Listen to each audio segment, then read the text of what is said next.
Nanou Faye Bakaza, sœur directe. Il y a Dadi Kambala. Kos doit savoir que Kaza, frère direct, il y a Dadi Kambala. Et tous ces gens qui sont tout autour, il y a les Kambo. Que Dadi pouvait être très mauvais, mais Dadi quand même a eu le temps de repasser un bon moment na bango. Et bien que Dadi c'est leur frère. Et Banao Atiki Baza, Banana donc ça dit Makila na bango. On va changer en aucun jour pour rien au monde. Parce que mon bazui est éphémère. Tout ça dans rétrospective. Tout ce qui est Dadi artiste, comédien, de Tobiga artiste, comédien, souffrant. Tout ce qui est Dadi artiste, comédien, à Robela. Tobiga artiste, comédien, Baya. Na famille, Baya. Maman li vazate, maman n'y a qui roupé à zate. Tu penses que Marambo est salé? Aujourd'hui, tout le Marambo boye parce que Nati Le Collé n'était pas mort. Parce que imagine que Nati Le Collé a fait. Il y a un ça va combattre, on va mettre Nati Le Collé ni. Il y a changé quoi? Combat liboso artiste, pardon, combat liboso, il y a un combattant des Aguini. Il nous disait quoi? Que les artistes vont pervertir bana bango, bazo abrotir bango, bazo violer, bazo tchabazemi, bazo bourramabala, bazo swabasi na bango, et puis bazo yemba kababilo romoro oyo, et ça quoi indisposé bango parce que les enfants des insanités et autres. Tom sou Nati Le Collé pas boaka, Nati Le Collé est reconnu comme étant un militant. Il y a maramba culture, mais surtout Toranasima, parce que l'artiste et musicien est belé, bazo vivre l'élo, musicalement parlant. Pour Nati Tamoussou par le blague bango, mais un Congolais qui va qui pisse dans une bouteille en plastique pour se peler Masuba. Et puis on va filmer, pour ça on a fallu péter. Un Congolais content de voir un autre frère congolais être cogné comme ça et qui demande à ce que va filmer ça la cybercriminalité. Neto au soleil parce que Natia Koufité.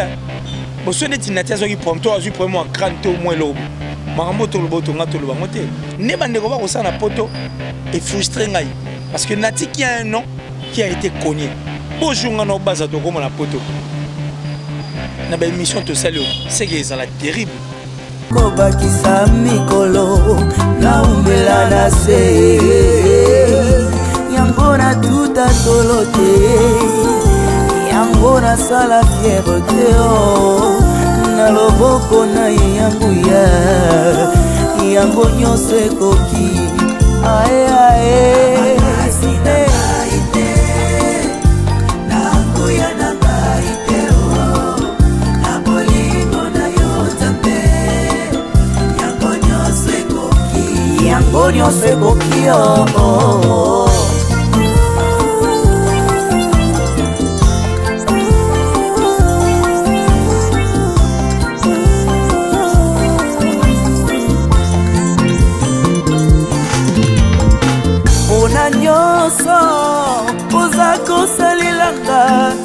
Alléluia. Esengo na ngeko milo yembo. Na yeko kubisa yo. Mama, kolo Yesu, kolo yabo. Moinanga na kumisio.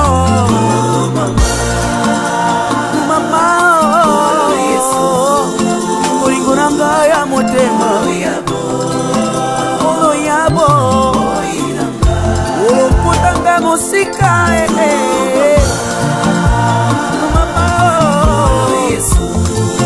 Zambe ya bofele Mobali ya bafeve yaya Molingo na yo na motema na ngai Ekosila jamais ton que je vivrai Nakobana koyebela yo Kokumisa yo Omoi na nga mobimba na mokili oyo Yesu na ngayo namoni moto te oya kokaki kokufela ngai bonga nazwa bobo ata papa nanga kokaki kosala ngo te mama nanga kuta koboya na ye oui c'est vrai Yesu okufela ngai opesa nga bobo Yesu na ye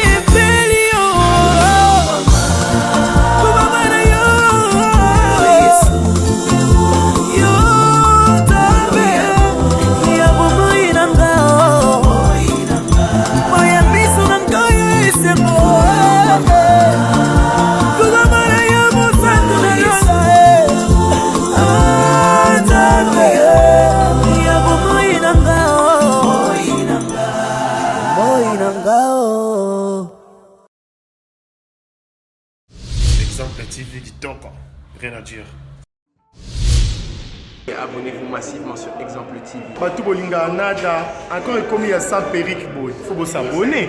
Vous s'abonner à Exemple TV. C'est Exemple TV. Vous s'abonner à la chaîne YouTube. Exemple TV qui toque, rien à dire. Il y a un exemple à suivre, cette fois-ci Exemple TV. Si on voit des exemplaires en autres, il y a s'abonner. Exemple télévision, c'est vraiment un exemple à suivre. Il n'y a pas de polémique, il n'y a pas de conneries, il n'y a pas de... C'est vraiment... Il y a dans la lignée, il y a dans la nzela.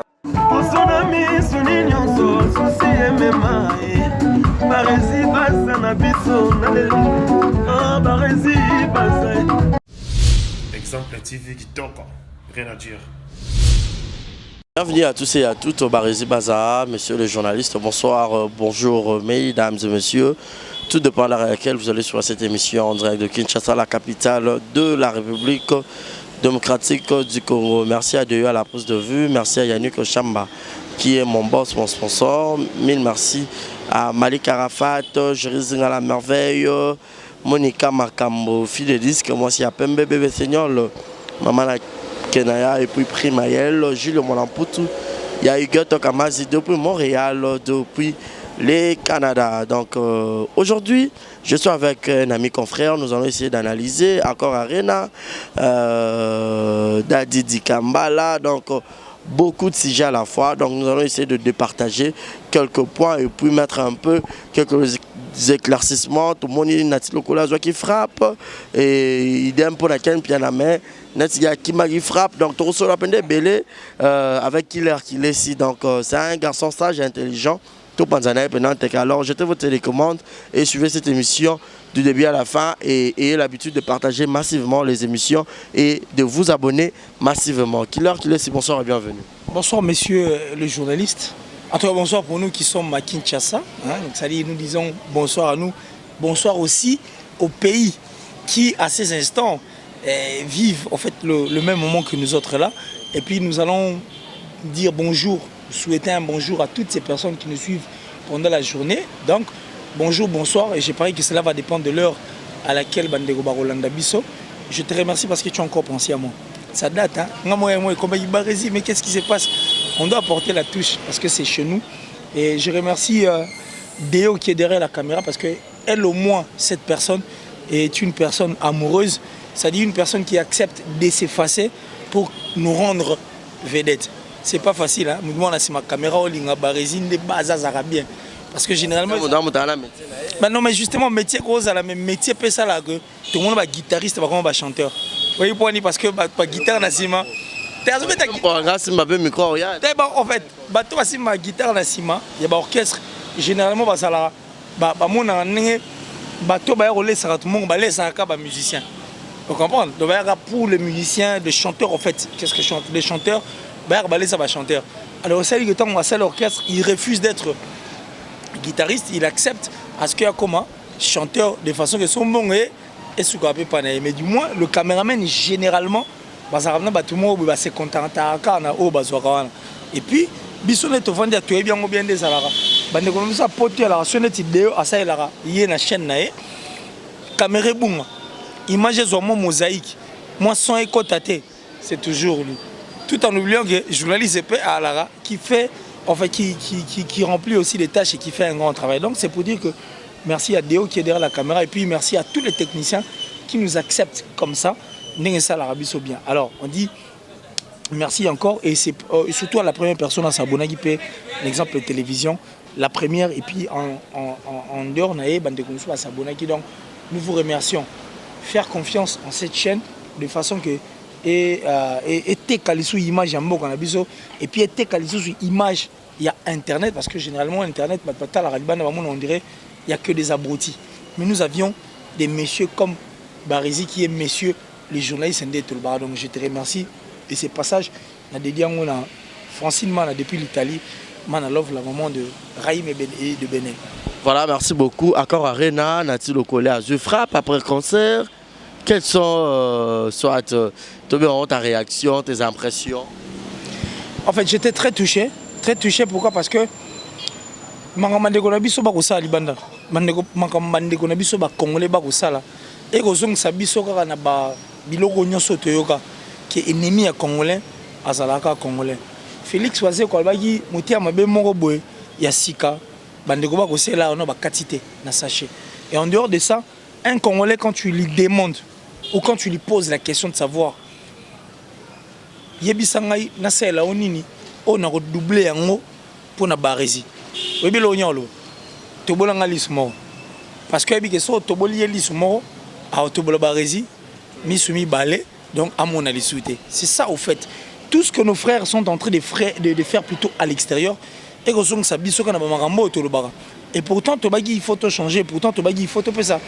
Une image nouvelle de notre pays et puis donner en fait l'image aussi autre qui bat Bakansara pour nos Congolais parce que le Congolais à l'époque c'est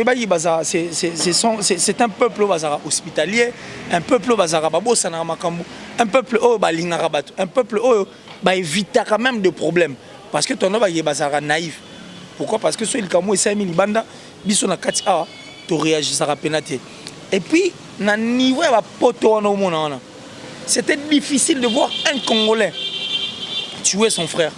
Difficile de voir un Congolais ndekone Congolais a zanga esika ko pesa ye topé le roi pesa ke esika ko lala a publié. Mais lelo nous avons affaire na ba Congolais mususu. Nous avions vu une concert, je dirais journaliste to que non bon parce que l'internet nous a permis à ce que to kutame na ba to temps mususu bande ko zelaté mais baye quand même qui font notre boulot. Notre concert au niveau de l'Europe au ba poignardaki. Tout le monde qui a biso José José bah poignardé et puis poignardé par un Congolais. Nous avions vu Jazz Kavoul vivre chez notre frère congolais. Oh, il a mis Jazz seulement parce qu'après ça que Sigala là, tout le monde image et ça qui tour du monde. Ça dit bah filmer poigné poids pied qui Sigala là. Puis surtout bah Congolais bah tout le monde ma Congolais en a moins difficulté à resala ngongi mabe. À l'époque, on savait que ceux qui moutent il faut aller chercher les bandits, malgré bien ou soit moins très na facilité à tuer. Mais aujourd'hui, ce n'est pas ce que nous sommes en train de voir. Donc nous voyons des Congolais convertis qui ont même oublié leur vraie mission et qui font le contraire. Alors aujourd'hui, parce que Nati Lokole n'était pas mort. Parce que imagine que Nati Lokola Koufaï. Il n'a pas ça va combattant, va être Nati Lokole Nini. Il n'a changé quoi? Parce qu'avant d'être Nati Lokole, avant le concert, il y a eu un concert de Héritier Watanabe qui n'a pas eu lieu. Mais depuis le concert Héritier Watanabe, Tilelo, beaucoup d'années, na Katikati. Mais pendant le vide, qu'est-ce que les combattants ont fait de plus concret pour que Balukaba Zongi Samakam Nanzela? Et pendant tout ce temps, Basso de Mouton et Itchaka embouteillage, Kabila est toujours dans Kingakati. Tshisekedi est toujours président. Aujourd'hui, d'ailleurs, je t'informe qu'il va au sein à Lambert Mendazonga. J'ai des images dans le Tchango et ça la paie bien. Aujourd'hui, on demande à ce que Lambert Mendazonga. Les longs de Toko Baboé, Matata Pogno, à ce continuer à gérer l'université. Il y a pas mal d'histoires ici à Kinshasa qui n'ont pas changé. Rien n'a changé. Il n'y a pas vide, il n'y a pas combat, il n'y a pas de la biso. Pendant tous ces temps, et tout ce que nos frères combattants sont en train de faire, plutôt de faire aujourd'hui, et ça pourrait aboutir Nanine. Qu'est-ce qu'ils ont reproché aux artistes et musiciens? Et ça limité, on va continuer à condamner. La musique, ils ont apporté les bonnes distractions. Soyons raisonnables. Tout ça, la rétrospective. Je n'ai rien contre nos frères combattants et je parie qu'à ces instants de tous là, ils nous insultent, c'est bon. Mais tout ça, non rétrospective, Baza. Messieurs les journalistes, toi, tu es dans Moussala investigation. Combat Liboso artiste, combat Liboso, il y a des combattants et Zagini. Il nous disait quoi? Que les artistes vont pervertir bana bango, bazo abrotir bango, bazo violer, bazo tchabazemi, bazo boumabala, bazo swabasi na bango, et puis bazo yemba kababilo romoro oyo, et ça quoi indisposé bango parce que les enfants des insanités et autres. Est-ce que tant bandol makamona, toi tu as enregistrer une émission pour contredire Bango. Je n'ai pas vu. Parce que même Yopé intérieurement, tu t'es dit, ah tiens, on dirait lui tango, ils appellent, ils connaissent malam. C'est que nous sommes derrière, nous avons que les musiciens peuvent insanité, maman pèse à Simatoni, tout le monde peut se plaindre. On a dit oui, nous avons respecté cette lutte. Après, la lutte a changé de forme. Disons que Bisso, Totindara Mongo Mingi, dans la République démocratique du Congo, Mboka Zabiente, le président, le président honoraire aujourd'hui, Barouamboué Mboka, Kabila à Kotiba Rwandais, c'est un Rwandais, on a tout dit. Na Komonaï. Tant que total, on te dit que pendant que Bango se plaint, il y a aussi ces Congolais qui souffrent, qui disent ça. Donc on fait quoi? On respecte seulement cette lutte. Venez de même, nous disons que les Londais Toro Solaboué, nous voulons que Kabila parte. Ça dit que Kabila doit partir, peu importe forme. Nanenge Kabila Okendele, mais bisous on a posé à vivre alternance d'une autre personne à la place de Kabila. Peu importe Nengaoya. Tu sais que vient, c'est la tricherie.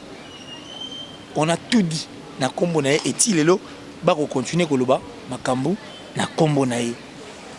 Nous savions respecter avant, mais présentement qu'est-ce qu'on va dire? Parce que ce que nous sommes en train de voir, les atrocités au bande de ba combattants bako sala ba même à l'encontre, il y a na bango même bango moro leur mission est que à l'encontre il y a ndenga biso tondor kanisango parce que les combattants entre eux, il y a de ceux au baso la répéter, il y a de ceux au bakaboni. Ça dit bateau oh biso tout monde a ba tête d'affiche au penara faux mais qui ont dit oui à Fali Poupa. Et nous avions même Rex Kazadiki à Kinshasa où on continuera à lutter nous n'étions pas contrefaits avant tous ces combattants. Mais biso toujours la forme on dirait bazoé va payer souhaiter qu'est-ce qu'ils doivent faire des concrets en fait que tout na beni o to loba beni yo tunia Beni, Kivu et autres. Bah tribu au temps ça plus riche.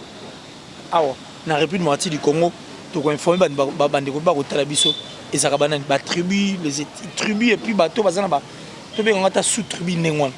Autre ba ibana la reza banane. N'est-ce pas les Ndande? N'est-ce pas? N'est-ce pas que bande ko soit est tout le monde on dirait kunande moi minéré moi ninde kota. Toi, tu penses qu'il n'y a pas de boss, il n'y a pas de gens qui viennent atterrir, de comment passer un hôtel na Kivu. Tu penses qu'il n'y a pas de couses, il n'y a pas d'hôtel, il n'y a pas des hôtels, il n'y a pas de bar, il n'y a pas de bistrot, il n'y a pas de boîte. Je ne pense pas. Au moment où nous sommes en train de parler sur ces plateaux, tu penses que il n'y a pas de gens qui dansent na Beni au moment où tu es là. Il y en a, non? Mais voilà. Donc, tant que na Beni, boé, mais na pas tout boîte ils ont fonctionné. Na pas tout bistrot ils ont fonctionné. Il n'y a pas plus tard que quelques jours passés à concert, en fait, même pas quelques jours passés. Total émission à Mami il est là. Après ça a rendez-vous à concert. Il va musicien diaspora, les Melia, les Serge Babiala et tous ces gens là. Il n'y a pas de gens qui y vont voir ni concert évidemment. Bah fête n'a pas tout ça les marathés. Bah mariage par exemple. Parce que dans une fête de mariage, ne me dis pas qu'on va mettre des chansons de Matou Samuel, non. Bah donc il y a des gens qui dansent, qui vivent au niveau de l'Europe, au niveau occident. C'est de même Naninga Beni. Nous ne sommes pas contre nos frères, mais ce que nous sommes en train de condamner, ça, la manière dont c'est comme des tovins en Abino. Barézi, je peux avoir ton téléphone. Barézi, je peux avoir ce téléphone. N'est-ce pas que c'est la même phrase? Contexte. Il y a un monde d'échanger, c'est comme ça. C'est regrettable de voir les combattants incongolais. À des photos, Nati le Kolé par Boaka. Nati le Kolé est reconnu comme étant un militant. Il y a Maramba culture, Bissotou Toranasima, parce que l'artiste et musicien est belé, baso vivre de l'élo, musicalement parlant. Pour Nati Tamoussou par le Bela Gibango. Mais un Congolais qui va, qui pisse dans une bouteille en plastique, pour s'appeler Masouba. Et puis on va filmer, pour ça on a fallu bêter. Un Congolais content de voir un autre frère congolais être cogné comme ça, et qui demande à ce que bah filmer en bah ça la cybercriminalité. Neto au soleil parce que Natia Koufité. Bon ce n'est Natia qui prend toi je prends moi crâne au moins l'orbo. Marambo to lobo to ngato lo bangote. Et c'est Congolais qui nous regardent à ces instants qui sont combattants que nous respectons jusqu'à la preuve du contraire. Qu'est-ce qu'ils allaient dire par rapport à la perte Yanati Lokole. C'est si en fait ça le plus grand problème. Il y a un opposé problème la façon de faire nanenge komeleli. Ne bande ko ba ko sana poto et frustré ngai parce que Nati qui a un nom qui a été cogné. Bonjour ngano baza to comme na poto. Na ba émission to salio, c'est que ça la terrible. Il fallait déjà Betty encore rien à petit cas il a échanger peut-être Bercy au petit cas il a vraiment. Yo kuto lui Bercy parce que Bercy nango c'est une salle ne balobarango eza omnisport et en France. Mais tant que Betty Nati, tant on va faire le désordre et là on échange. Tu sais que du président. Ilou Kangama, premier ministre. Koutou joli makelele. Joli no makelele ba osenga longa bazongisa la mère mende. Non peso image ngo. Au Tchango ne tolo babou. Au Tchango bande kwa mona. Ba osenga la mère mende azonga. Pour état des autres logaki yango. Saut de moutons et ça continue à poser des problèmes partout ici à Kinshasa. D'ailleurs, quand Moronde Sila, il y a Kintsuka, échanger le côté. Bamakada mezara ya rotoboka Gambela place toza au so poussa ni boso côté rond-point Gambela. Tu comme kuna scandale lac. Soko comme quand le fond là sur Willery. Nangamboé fleuve Isoki et ça nangoka rien n'a changé et rien ne change parce que ce que vous faites et soit aboutir de l'autre côté. Le concert est bête à sous n'importe quoi. Non mais bon. Bah ça destruction et tout. Police française. Ouais, on va prendre contre la garde Lyon et puis gouvernement français bah le plus aucun concert d'un Congolais jouera encore au niveau de l'Europe. Non, on les a pas c'est parce que bah tout le monde le baquet. Fali peut-être au fond les baninga musunze là donc bah musiciens c'est que bah chômer n'a pas tomber en Banane va perdre alors. Qui ont perdu c'est nous qui avons perdu, y compris Bango. Parce que la plupart de Bango nous respectons, la France comme étant une deuxième patrie, la France comme étant un refuge pour Bango. Nous respectons. Parce que moto na moto, azana ndengene o ye à lobela qui n'a poto pour que à la place où azali. Mais en réalité, surtout qui n'a pas source vraie, ba racine sûre, ba perdons les bananes, n'est-ce pas nous? C'est notre culture que nous tuons. Et la culture au Tobiso Toko, Toko Lingatobuma, Tobo Sanate, qui a une politique culturelle. Oui, ça l'a Kinshasa. Un pays sans culture est un pays mort. Même Dieu. Oui, pas du tout, il y a ni les combattants, c'est Dieu. Ma fleur, mon pépé, Neto Mona Sanza, Neto Mona étoile. Des artistes, donc, ça dit vivre dans un monde où lumière est sans exaté, mots exaté, étoile exaté, ma fleur exaté, mon pépé exaté, tous à Moussad. Donc Dieu savait que pour que Moutoua vivre bien, il faut qu'il y ait une condition. C'est de même pour un pays.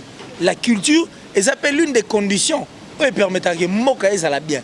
Preuve, tant que Motosoka Koufi, la musique intervient. L'art en réalité interviendra. Et tout ce que nous faisons, nous refondons au Salema. Mais puisqu'ils ne veulent pas de ça, puisqu'ils veulent tuer davantage, Marambo Otokosala, bah pardon, n'est-ce pas qu'ils habitent. Et puis ce sont des frères congolais que nous rendons la tâche difficile. Tout ce que nous sommes, on n'a pas peur. Mais nous avions dit, nous continuons à respecter. Mais la façon de faire,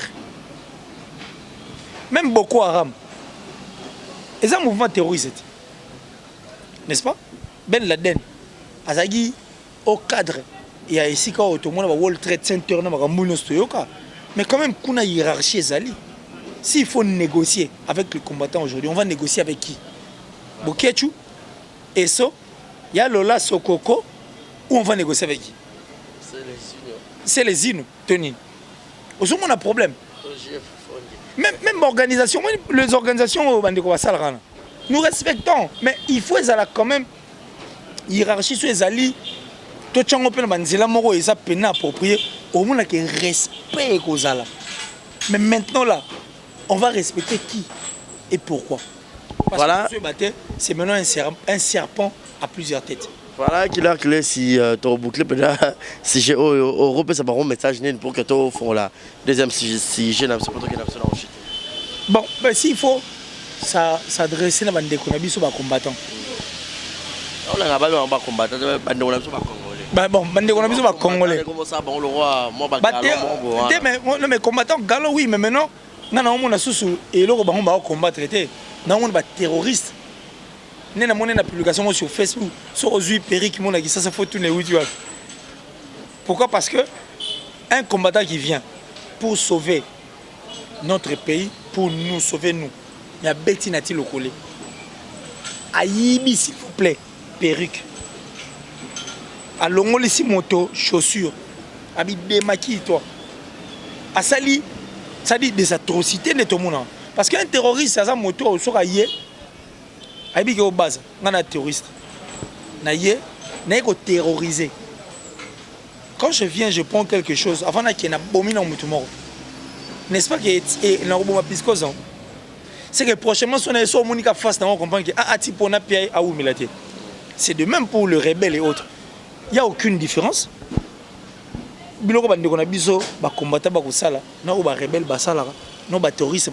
Même pour ceux qui protestent, c'est-à-dire ils y vont à l'encontre. Ce sont des grandes personnes. Pour que cette lutte soit une lutte bonne et puis considérée, il faut un mécanisme pour recadrer. Parmi Bango, il y a aussi de ces combattants qui réfléchissent mieux pour tout cela. On a Bango, bien rappelé bisous à Kinshasa. On va se rappeler contre Bandeko Baruta là. Mais qu'ils essaient de revoir les choses du bon côté, qu'ils essaient de recadrer. Félix Tshisekedi était en Europe.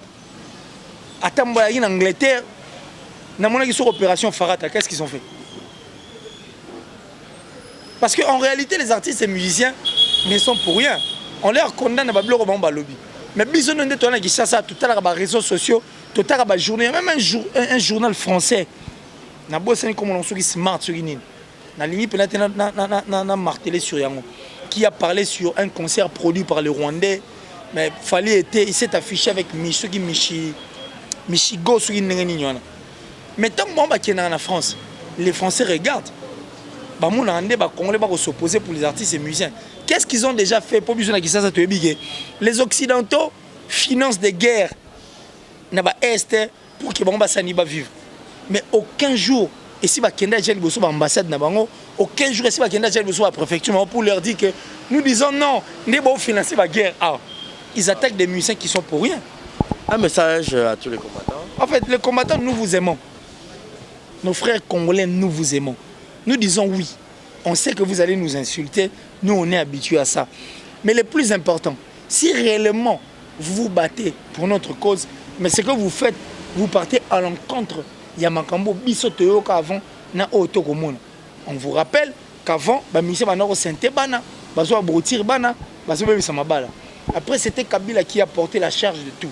Kabila n'est plus, Tshisekedi vient, c'est un tricheur. Merci. Mais qu'est-ce que vous voulez au juste? Et qu'est-ce qu'on doit... Donc, vous devez réfléchir à fond. Enfin que toi accompagner lui tu es qui na musika. Bah combattant bah la partout. Non, moi je ne suis pas sur la liste des personnes qui disent que pour ça la combattant il faut quoi aux ala. Ah non, je suis pas sur cette liste. Mutuba aux appelle Libanda à l'occuper solution tout le monde en en Afrique du Sud et puis autres. Donc nous respectons votre lutte, mais regardez les choses du bon côté enfin. De trouver une solution où aux ala palpable. Pour ma ramener sur vos saluts en poto. Bobeti nati boyiba perique, bo sali bloko fo bo sala. Na kisasa Kabila zaka na kingakati. Maman Olive Tshisekedi président. Maman Denise Nyakeru vice première dame et Dadi Kambala moi si nae ba bengani ka nanda ko wana. Donc rien n'a changé. Rien n'a changé. Otalara ya Dadi Bakundi même pas une semaine. 2 jours après, Babimisi Mwasi Libanda sous prétexte que Bango selon coutume fallait moi si ala lana ndeko ya Dadi moko ya mobali na moko ya mwasi na 4x4 et puis makambo le kana butu alobate et tout consort étant humain saluer. J'étais très touché parce que ces personnes qui régorgent en fait la famille de Dadi Kambala doivent savoir que Dadi était leur frère. Tant que c'est mon sang. Donc c'est une personne avec qui toko lukate salite kota parce que c'est le sang makila n'a ma considérant grâce au sang nde sala que biso tous a racheté du péché et nous mettant à la makila atala on a mis sous je te donne un exemple typique mon accident sur salemia bato bazoki makila tangi ata so yokuta ba corté so moni makila ebinde sala somme et puis na makila on peut retrouver que nous un tel azan de tel ba makila morona oyo na oyo donc Dieu a une considération pour le sang c'est pourquoi on dit que c'est mon sang c'est que nous avions une considération entière na kolobelo romo rapidement en 2015 je parie que j'étais dans la parcelle de papa Lutumba c'était dans sa parcelle parce que c'est une parcelle où j'ai fréquenté un peu trop Neka Masolo parce que ma sagesse n'est pas non le gars ma casse mais il nous a raconté une histoire très rapidement papa Moro moi si na Koufi bana yé Moro papa yo Koufa bana batikali bazaki na deux ndako na deux jeep famille yé réunion de famille quand des ça pas dadi ba famille babi papa Moro un sage qui était là qui disait bon qu'est-ce qu'on va faire famille le bité biso to récupérer ma pango ndeko na biso nyoko amelaki na demi tuko ya nyoko amelaki qu'est-ce qu'on va faire ba soli papa na tu bon parce que bana ba okendo api muto ozoba na zati papa na bon ça va moi j'accepte la charge des enfants nazui ban bino bozo bilo bandeko bazui biloko papa azui ban akena bon un voisin rien à voir avec cette famille au bout de temps je crois 10 ou 15 ans et ça là que banda ko wana était kami mituko était kami papa na bana wana bundi na bango moi côté classe ça moi commerce moi ni sur le 5 bana o bazaki wana 3 badusoli et simbeli bango et un jour les tata moi si vont revenir parce que bataki tcha mapango te nganoko on tata moi si na ye bana na biso bazalaka on dit oh vos enfants sont ici oh, oui ça va les enfants sont là bana babi nous vous reconnaissons comme étant des tantes des oncles mais tant makambo ya laki tant papa soit kufaki on vous a demandé vos pona vos poni biloko biso bana to sala mais papa wa nyoko mi pona biso vous voulez qu'on fasse quoi pour vous ote moi na moko le plus courageux le né habité en tout cas s'il vous plaît bozo batata moi na biso mukula makambo to benga bino mais pour l'instant makambo za nanté on vous donne $20 à transfert qui biso to konye vinaso parce que si papa s'est occupé de nous bazu 20 baké bana batikali le perdant n'est-ce pas que ça bango c'est de même pour l'affaire à Badadi nanou c'est Vincent Amon dirait il n'est pour rien dans cette affaire il s'était déjà retiré un jour d'ailleurs avant que Marambo y Salem nanou Faye Bakaza sœur directe il y a Dadi Kambala gosse doit savoir que Kaza frère direct il y a Dadi Kambala et tous ces gens qui sont tout autour il y a Likambo bah que Dadi pouvait être très mauvais mais Dadi quand même a eu le temps il a repassé un bon moment na bango et bien que Dadi c'est leur frère et bana o atiki baza bana donc ça dit makila na bango o bako changer en aucun jour pour rien au monde parce que mon bazui est éphémère et qu'au servir et puis babu déjà non ceci il paraît nano abino ceci non mais compte bloqué ça c'était déjà débloqué non pour la matanga a débloqué pour le matin merci nanou nengo débloqué pour le matin 15 millions ce prix mais pas ça on va rappeler à tous ces Congolais qui nous suivent à ces instants parce qu'il faut qu'on se dise de vérité comme ça en face. Au même moment, on se peut on se ça. Et ça parce que maman Liv Mora Zalara, maman Denise Moro Père Alaï. Tout ça non rétrospective. Tout ce qui a Dadi artiste, comédien, de Tobiga artiste, comédien va souffrir. Tout ce qui a Dadi artiste, comédien, à Robela. Tobiga artiste, comédien Baya. Na famille Baya. Maman Liv Azate, maman Nyaki Roupé Azate. Tu penses que Marambo est Salem? Pour soi, c'est une cotisation, tout le monde a une cotisation. Il y a 1000, mais 5 personnes ou 50 carnets, c'est cotisation. Tout ça là tourne autour de l'argent. Et à la lieu où vont les choses, moi je suis en train de voir comme si la famille est un artiste, comédien, parce que déjà que les artistes et comédiens, c'est automatique. Maman livre moi, il y a un carton, un soso, et puis après on a 15 000. C'est que ne pas mon artiste et mon famille. Bandoki baza babité to lié kaka je suis exacté so to lié moi un monga ya na kaka ne mambo kende ni bando lié batu pour na landi ba vidéo J'ai vu une dame dire que malade a dit qu'il y a une église, église lobby. Moi je suis pas d'avis na bateau bazara trop église lobby mais bon, tout le bara mango lobby. Église lobby que c'était une maladie spirituelle. Donc cette dame a confirmé, va confirmer que Dadi di Kambala, il y a qui est. Parce que famille Moussoupe et Moni. Ils comprennent que artiste la biso à ça l'appel au hôtel. Maman a mis $20, il y a gag.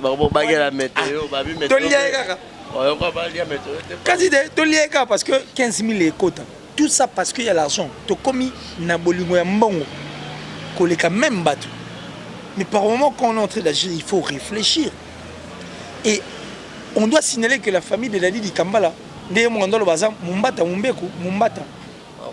Mavouanga, Mumbata et autres. Dans la République du Congo, ils ont attribué à Batoba.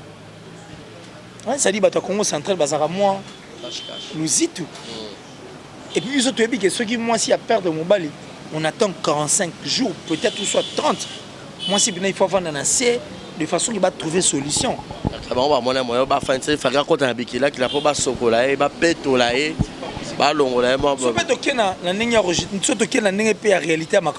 C'était pas une femme mariée légalement.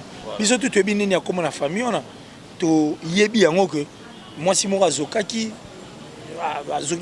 après, et puis il a remplacé, cette dame est partie, et puis bon, il y a Tikel, peu importe ce que les gens vont dire, mais déjà, c'est illégal, la forme, au moins, c'est à côté de la.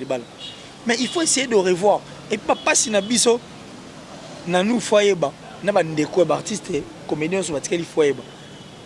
Le monde entier, c'est vrai que c'est Internet, mais anglophone, lisophone, francophone, germanophone, swahiliphone aujourd'hui, sur la liste de ces personnes, on rappelle l'Ingalande le moment. Bilo retour au salon les Sony. Parce que depuis la botte on a mon famille, tel roi famille on a mon yon. Biso tout on a biso bato passe. Mais il faut faire très attention. Parce que maman livre à Ozala te contraire ça la makambu ya batu ndengona.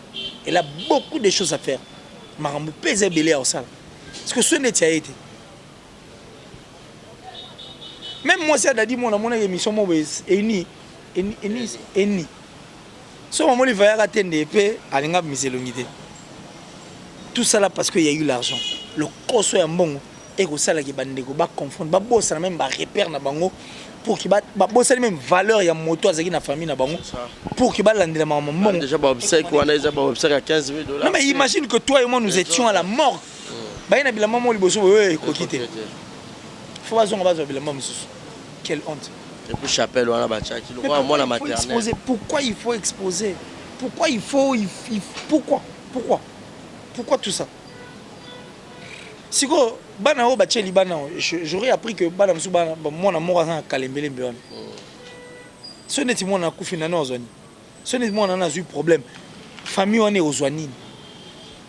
Et babo ça na té Barési qui est la seule star ya famille na bango ezaleka Dadi. Donc, moi, je vais une fois, au moment où je suis là, je deuxième fois. Deuxième fois. Si le gosse a eu un problème, je ne pense pas que maman va revenir à Oyate. Alors, bon, c'est insignifiant. Bon, c'est pour organiser des obsèques et puis s'occuper peut-être des enfants soqués parce que ça pas bloqué. Bon, on a bloqué, on est soit il va bloquer Moutou. Quand bloquer ça, bloquer la banque si moi ça m'étonne. Ça va m'étonner en tout cas. Donc il doit faire très attention parce que mon héros les gars et aussi la puis la seule star de la famille c'était Dadi. Donc après Dadi, ben espérer ne l'ôter. De même mécanique qu'on revoit les choses du bon côté parce que les enfants, c'est très important. C'est vrai qu'on n'investit pas dans Katia Bana mais Bana, c'est important pour Baza Makila na bango. C'est tout ce qu'on peut dire dans la négociation la biso. Donc nous revoir les choses du bon côté. Et puis, nous avons dit que mais Bakulu tu bazaki on pas peut Bakulu tu va organiser. Il les qui abimisa les motos. Baza bande ko balimbisanga yo que ça va famille mususu. Bon genre ba famille na bité que famille neza bon. Ba famille mona moi mkia lo baraganga mikolo ba vaini. Na ba ben biso de bana bon ba ben ba bando. Ah kele nga ngate yo lo bango na nga sikona bisao. Ne bil kintola ba soko moni mona mkia so ba na kati mikolo seke. Quand un enfant gère une petite fille qui gère même la grande famille, papa, les tata, moi si bani banini, il faut faire très attention. Toebi, makambo toyokango trop, balobango trop.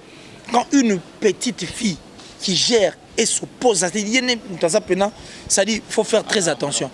Un monopole est impossible parce que na morgue même comment vous avez accepté d'humilier plutôt votre frère Dadi Dikambala, une star, monsieur Bio na bagano zaki nango et puis na ndenge niveau bandeko banao chai beaucoup misaiti na niveau.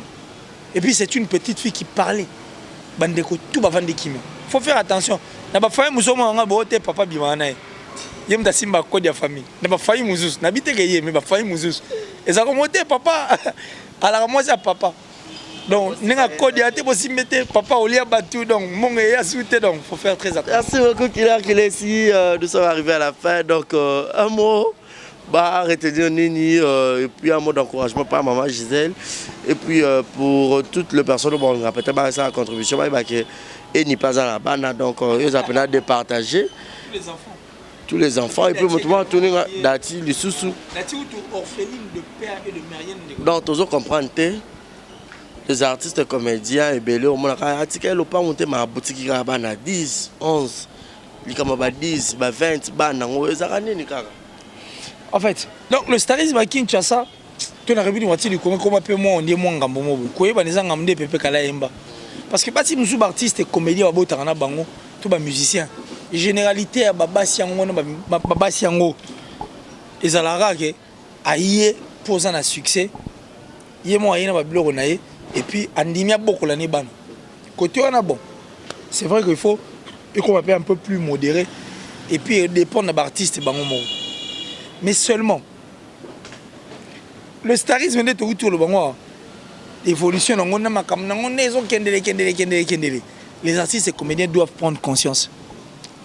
La vraie machine qui peut en fait faire que la famille s'imprègne dans ma c'est d'activer la machine artistique. Les musiciens, artistes et comédiens, on dirait je ne les accuse pas, mais ils ont moins inconscience. Ils oublient que force. Force, nous rappelons les lots na plateau que tomate so ekata ma katikati eza pour na papa Doudou Fora. Mais à Koufa déjà mais ti le to faire tomate ba kata ngo katikati na litongol. À ça la pièce mon kala savoir gérer la crise. Ana compter moi c'est monsieur Nanzung, j'ai pari que c'est souvenir na pièce on a groupe salon. Balekaz cosmétique. Oasis. Ngandea Boins, Biscuit Choc, Kibuki, ça dit Maman Falay, simplicité. Ce sont des choses autour quand on est acteur théâtral. Et les acteurs théâtrales doivent mettre dans leur tête qui n'a pas passer à côté, mais ce n'est pas le cas pour les artistes et musiciens. Ça va force au bamba koyebate. Kofi Olomide a cela moi ciné salon na OUA, grand prêtre maire, Ezab. Nana Ketchup, allez na séduction shop. Où est rançon toison d'or? J'y vais à la pharmacie na Bandal MCT. Aïe na bar na Bandal MCT. Au moins il n'y a pas été. Mais ce sont des artistes. Oh bazara na pifonné tobi qui sont les artistes et musiciens bazar à grande place. Les artistes et comédiens doivent se prendre en charge et puis doivent être conscients ya makambo bango ba kolinga basala. Ils doivent dire non na makambo belé. Pour c'est tout le jour que les gars na TV. Il n'y a pas un programme approprié pour les artistes et musiciens. Et ça t'est. Depuis tu as dit Kino. Au moment où l'album a confirmé à 20h. Il a fallu à telle heure. Non. Il n'y en a pas. Mais plus il y aura lundi, groupe Salon. Mardi, mercredi, sans souci. Jeudi, Ngadia. Et puis c'est chaque semaine. Nous avons une force. Les lots sont des moutons. On a ceux qui sont ici. Comme campagne d'organisme, ce sont que les artistes et comédiens qu'on cherche. N'est-ce pas que ça force? Il faut que na illusion banango ba se considérer. Ba 2 millions d'euros le président Kabila à l'époque le président honoraire. Ba voté budget moi 2 millions. Seuls les artistes et musiciens de babima à l'avant-plan. Ba artistes et comédiens bazonga sim. Ba caméraman ba yate. Coordonner, mais tout écrivain et tout en oubliant qu'ils sont des artistes. Pourquoi seulement il faut laisser la place aux artistes musiciens? pour battre plein, il y a un moment où on va un concert et il autre. Que on peut faire un peu ce kilo. Ce artiste est comédien à Béliard, pour pas dépêcher, c'est tout un problème. Et on va dire merci à Maman Livre parce que Barési, tu ignoré en autre tu mingi na nengi la réalité. Na nengi la réalité. Ni tété Maman Livre, ni artiste comédien belé ba kufa kala. De l'épée, d'adi di kamba la nga commandé to commune à ate. Donc ba mécano pour revoir les choses du bon côté, ba zo conscience, ba tala Maman Nez à la peau et comme il a dit ko comme la pe bango. Ba activer machine one. Va activer machine one. Merci beaucoup Killer ici d'avoir disponibilisé votre temps. Nous sommes arrivés à la fin, à mot de la fin, un peu quelques dédicaces pour que nous nous séparions pour aujourd'hui. On est arrivé à la fin, aimons-nous pour rien, aimons-nous pour quelque chose, aimons-nous seulement parce que Barési, soit Kati favori, il est beau. Aimons-nous seulement parce que Barési, son style, chemise, cintré et autres, ils ont bien. Aimons-nous seulement parce que Thierry Mumbaya a pink. Aimons-nous simplement parce que Vincent Chilus a pembe. Aimons-nous parce que Jazz Kavoulou. Aimons-nous parce que. Donc ça dit, nous devons nous aimer pour biso tout on a korora moronde wala ne waze kwa loba korona biso Adam na Eva. Donc on est censé nous aimer parce que là où il y a l'amour, ma baise à la rater. Aimons-nous de vrai et réellement. C'est tout ce que je pourrais dire à tous ces Congolais. Et le tout dernier Congolais au Tika na République du Congo, sur un ngabima, abomanika mouinate parce que Congo ils en a pour ça continuer vie normalement. Et ces passages d'aujourd'hui, je les délie à Francine Manalov depuis l'Italie, la maman de Raïm et Benel. Merci à mon vieux Giannissi Tanchunga Putobanga Micho de Suisse-Irlande. Hervé Luamba depuis la Belgique. Hervé Lumassa depuis les États-Unis. Ma maman chérie, j'ai dit là, Hélène Mireille Garcia.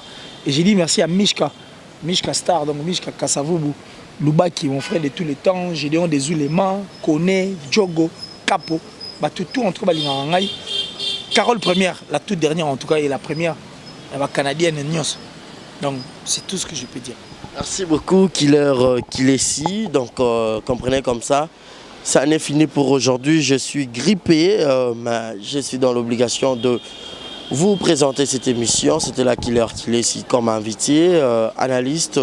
Nous avons essayé d'analyser. Grand merci à Dieu à la prise de vue. Ça n'est fini pour aujourd'hui. Mon numéro est affiché au bas de vos écrans. Appelez-moi pour les remarques et les suggestions. Jetez nouveaux commentaires et surtout n'hésitez pas de partager massivement cette émission et en vous abonnant aussi massivement. Merci à vous tous et on vous dit bye bye et d'ici là portez-vous bien et restez branchés sur nos antennes. Bonne suite de programmes sur Exemple Télévision et jetez un coup d'œil sur Zéro Bêtise TV, ZB Télévision. Bye bye.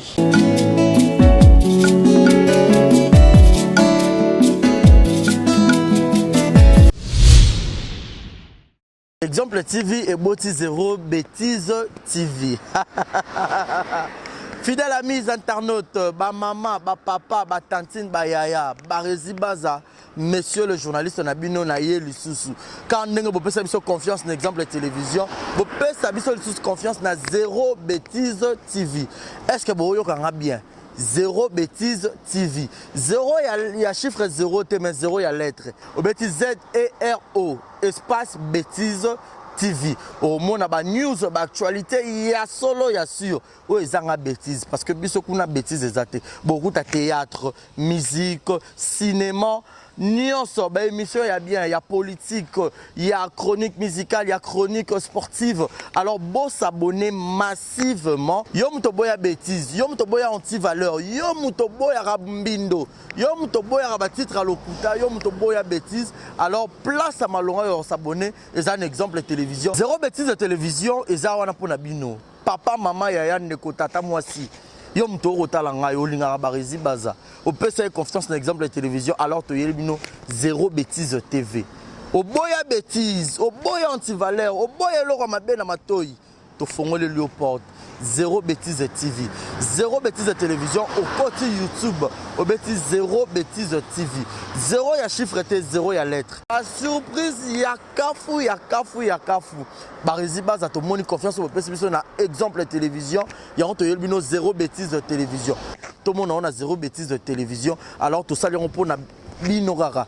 Le bien y a ça les a place au bako s'abonner. So au côté na YouTube bêtise zéro bêtise TV. Au moins ebima la place moi comme na rouge s'abonner au cliquer là wana. Au moins na notification mon raison mon pandi moi cloche mon wana. Pas au fini au notifier et ça la bien zéro bêtise TV. Bah maman Ba maman zéro bêtise de télévision moi na bino. Ba maman penanga na moi na bino. Alors ba maman bo panza message bo benga ba tantine ba yaya ba ndeko ba voisin bo sopa na ebele na zéro bêtise de TV. Zéro bêtise de télévision. Pour s'abonner massivement à zéro bêtise de télévision veut dire que abonnez-vous massivement à zéro bêtise de TV. Ba maman ba maman moi na bino yo ba resi baza. Confiance sur vous un exemple de télévision, vous pouvez s'en zéro bêtise de TV. Bon, théâtre et Kafou, ils ont bêtise. Théâtre, papa, maman, bana borota lango en famille. Émission, papa, maman, bana borota lango en famille. Zéro bêtise de TV. ZB télévision, zéro bêtise de TV. Ah, chaîne à malamu. Ils ont bêtise.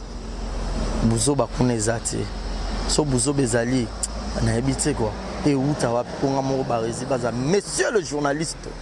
Mouto a déontologie à Moussala ou Mouto a fan dans la banque classe. Toi on a bongo pe kabosh pe bongo eza. Zéro bêtise de TV to yelbino. Abonnez-vous massivement. Abusement même. Beau abuser to ya abonnement à zéro bêtise de télévision. Yo Mouto a un exemple de télévision. Ya kanoka mba on a zéro bêtise de TV pour rater. Zéro bêtise de TV. Exemple TV, zéro bêtise de télévision. Alors, beau s'abonner massivement, beau faire confiance. Quand on peut faire un salle, on a besoin de théâtre, musique, gag, film, il y a solo, ils ont bêtises, monsieur, ils ont bêtises, télé-réalité, et puis on a bombé l'eau, on a bim, c'est la 2020, rubrique nanga. Maman, rubrique nanga. Maman, on peut n'abolir quoi. On peut n'abolir quoi. Exemple TV boti zéro bêtise télévision. Alors s'abonner au côté na YouTube bêtise zéro bêtise TV au moins place en rouge s'abonner ou cliquer na wana au moins cloche ezal ngonga au fini on a notification nyos émission nyos e bando kota ba gago ba théâtre tout e bando kota kuna pour que bozala brancher nga ke na ngai na kimi mbangu na ke s'abonner te na zongi na kimi te na zongi. Au Botani Combo, zéro bêtise de TV. Voilà, bonjour, bonsoir. Batunion sur place Bogota la Bisso, Mbote Nabino. Partout dans le monde, non seulement la communauté congolaise, mais les Ivoiriens, le Gabonais, le Français, partout où vous suivez exemple de télévision, Barisi Baza, monsieur le journaliste Nabino Yeyo. Alors, je suis venu vers vous pour vous annoncer que désormais, Barisi Baza, exemple de télévision, tout ça, les fondations. Barisi Baza. Fondation Barisi Baza eza wana pona ko aider pona ko sunga bato nyonso bazana ba problème. Bao nyonso bazana ba problème, ezala ba problème mo ko toucher peut-être social, bazanga ya ko lia bazanga ya ko mela. Nzamba tout nsi motema nanga ya mukie oyo to kubanda kozo to banda ko kabola yango. Na ba orphelin, na ba na bitike, na ba parents, oh ba comme déjà na ba âge avancé, oh peut-être ba tika bango na ba veuve en fait, ba vieillard, ba veuve et tout, to bando kabona bango, yo muto kozala toucher oh bando ta la biso, kozala besoin de contribuer à pas 100 francs parce que la Bible nous dit c'est lui qui donne aux pauvres prêtre à Dieu. Alors sur yo dev sanzambe bon mais on a oyo zora to moi muki oyo zora kabola ngona bango alors to bando ke komemela ya bango parce que ah exemple la télévision les appellent exemple donc tozawana pour na ONG na biso auto lancer yango accompagné avec Yannick Chamba qui est mon sponsor qui est mon boss yenem taza penda toucher na likambango abi barezi pourquoi pas 100 francs on appelle dans zora to kabola ngona bana bitike ba orphelin to bando kita to bando ça la descente. Alors numéro na biso za affiché wana yom tozo ta la biso ozana elamba ozana carton bando tinda ba père ba chaussures ya bana ya ba âge nyonso osangisi kaka to bando memela bango et pas na biso za en toute sincérité tout ça liango te pona ko liambongo to pona ko sala nini mais c'est une question de conviction, une question ya motema donc nde toza touché accompagné de Yannick Chamba wa abi que Barisi Bazana contribuer na vision na eux pour que to aider ba orphelin donc mututo kota la biso za besoin ou aider ba orphelin ko hésiter te benga biso adresse à kitoko yango yo exemple télévision merci fondation Yabino, Yangwana, merci beaucoup. Beauté, Oisa Brand Cosmetic UK, Oisa produit un toto et non la cabatache. Sopiling Kosana thème, Koya bien, ya propre, Oisa produit ya Kosala. Oyo Eza pour la maboko, pour la batache, ya ma colope, ba genou et ba coude. Oisa huile, et kendakana produit un toto. Donc, ce que vous intéressé, vous continuez ce message na WhatsApp. Exemple TV Kitoko, rien à dire. Et abonnez-vous massivement sur Exemple TV. Batou bolinga nada, encore comme il y a sans périque boy. Faut vous s'abonner. Vous s'abonner à Exemple TV. C'est Exemple TV. Bibo s'abonner belé la chaîne YouTube. Exemple TV Kitoko, rien à dire. Yaya, toyoka comme exemple à suivre, cette fois-ci Exemple TV. Si on voyait exemplaire en autres, non, il y a s'abonner. Exemple télévision, c'est vraiment un exemple à suivre. Il n'y a pas de polémique, il n'y a pas de conneries, il n'y a pas de... C'est vraiment... Il y a dans la lignée, il y a dans la nzela.